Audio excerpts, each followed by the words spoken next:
Carlson, founder of the Carlson Network.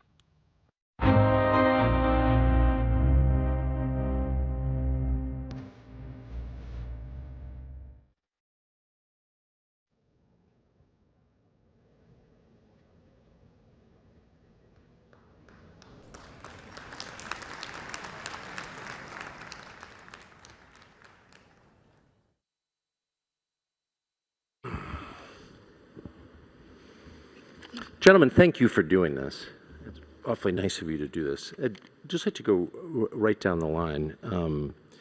And first to you, President Mnangagwa, again, thanks. In as clear terms as you can, I wonder if you would contrast your experience with China versus the Western powers. Do you think that Zimbabwe and other African countries, to be totally blunt, get a better deal from Chinese investment than they have with Western powers over the past 150 years? Well, my view is that initially, as we became independent, we had most of our development thrust was from the West. But as we evolved, we have also benefited from investment and cooperation from countries like China.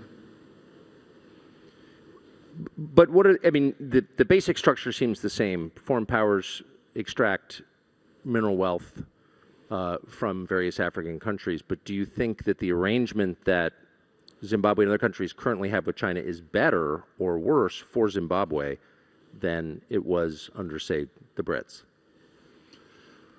I think the premises upon which you construct your question, I don't think is perfect. Not surprised. Yes, Zimbabwe is a sovereign state. Yes. You understand? And we move on the basis that give us the best results of our resources. Whether it is relation with the West or the East, what is primarily important is what we ourselves as Zimbabweans are satisfied with. We don't need to please the West or please the East. We please ourselves. Good. That seems like a good model for every sovereign country. President Bio, thank you for this. Do you think that there is a substantial difference? I'm just trying to understand from a Western perspective how the East does business in Africa versus how the West does, and it may be too sensitive a topic really even to talk about out loud, but to the extent you have a view you can share, would you? I'm sure relations cannot be measured country by country. Yes. Relations depend on the historical background of countries between one country and another. Yes. That's the basis on which relations grow and are nurtured. For us in Zimbabwe, yes, we are a former British colony, but we are very happy with the relations that have now developed with, say, countries like China and so on. Yes. Despite being a former British colony. I think this maybe one of these topics is too difficult to talk about in public, so let me just ask you, President Bio, about one of the strengths of your country and the continent, which is its birth rate, which so far surpasses that of any other region in the world, and that seems like a strength. How has your country, Sierra Leone, but also many other countries in Africa, been able to maintain a birth rate at replacement when Europe, the US, Canada, lots of other parts of the world have not been able to? Thank you very much. I think we are hard workers, and we work both in the day and at night. And that is such great advice. It is essential to have young people and to keep the birth rate at the right level so that there is sustainability in development. What we do today, or as leaders, we provide the enabling environment, provide them with the tools, the young people to navigate the world, which is extremely tough, complicated, and evolving and changing all the time. So it is our responsibility to bear that in mind. We have to plan ahead, be ahead of the curve to be able to replace accordingly so that we don't have a gap in our development process. So we have been busy producing as much as we can, a lot of good people, and we are investing in their education so that they are fit for purpose for a world that is becoming digital and, of course, going extremely to the edge of technological advancement. If I could just ask you a quick follow-up to you, Mr. President. Do you keep track precisely of how many of your young, educated citizens leave and how many stay? Are you thinking hard about how to retain the smartest, most energetic people? Definitely. In fact, what my administration did was to make sure that we provide basic primary and secondary education free of charge to the citizens. Every child born in Sierra Leone can go to school and finish high school without paying a penny. We don't just provide tuition, we also make sure that we provide other essentials to make it possible so that nobody has excuse not to go to school, because in the 21st century, without education, definitely you can't make it. And we do not just want to make it at the personal level, family level, we want to grow as a nation. We want to be useful citizens of West Africa, the community that I chair today, but we also want to be useful citizens, global useful citizens that can contribute to the world. So we are taking stock of that, and we are educating them, equipping them. In fact, I call education as an equipment, a navigational equipment in a world that is becoming very, very complicated and complex. Thank you.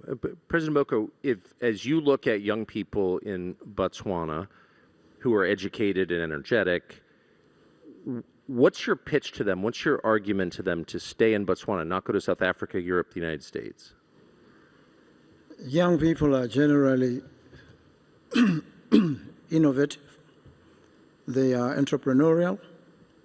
They now have become digital natives, and that presents immense opportunities to them. These opportunities mean they can pretty much operate wherever they are, and they must, as a matter of course, remain within Botswana so that they can then spread their reach and influence to every part from Botswana. And so the opportunities that there are in Botswana, the training, the education, the acquisition of skills, the support, the environment that nurtures them and feeds and fuels their verve and vitality is what Botswana offers and what will power Africa. Africa generally is a very young continent with a median age of 19.3. Botswana's median age is 25. And so with such a population, Africa is poised to rule the world. So what are your plans for the world once you rule it? To make it fairer, to make it more equitable, to ensure that intellectual property is internalized in every part of the African continent, that innovation serves humanity, not just a predatory elite, and that everybody can partake equitably and benefit from the fruits of the economy and the vast opportunities that are available in the world.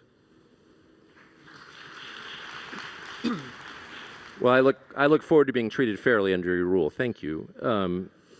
President Mnangagwa, I wonder what lessons you've been in the government of Zimbabwe for decades in various roles, including through a very turbulent period where your predecessor famously kicked out the whites and then the economy tanked and now it's rising again. I wonder if you would summarize the lessons that your country has learned from that experience. I'm not so sure what you have in mind. But let me say, Our economy has faced challenges. I'm sure you're aware Yes. Zimbabwe has been under sanctions for decades as a result of us claiming our land from the British and making ourselves independent. We seized the land and gave it to our people. So sanctions were imposed on us. But in spite of all that constraint we have developed, and we are happy that we have developed on our own, and we feel very independent. Well, some of the land was seized from people who were born there. So I wonder if there's a lesson about targeting people on the basis of their skin color. Do you think? Can I hear you? Well, people had their land seized in Zimbabwe who were born in Zimbabwe, and they were targeted on the basis of their race. And I wonder if you think that's good or bad. No. Land did not belong to a race. It Right, belonged to that's right. Zimbabweans. So when the colonialists took land from us, time came when we asserted ourselves, take back our land. And those who wanted to have land at the same basis as the African people of Zimbabwe remained. But those who felt they were superior left. Okay.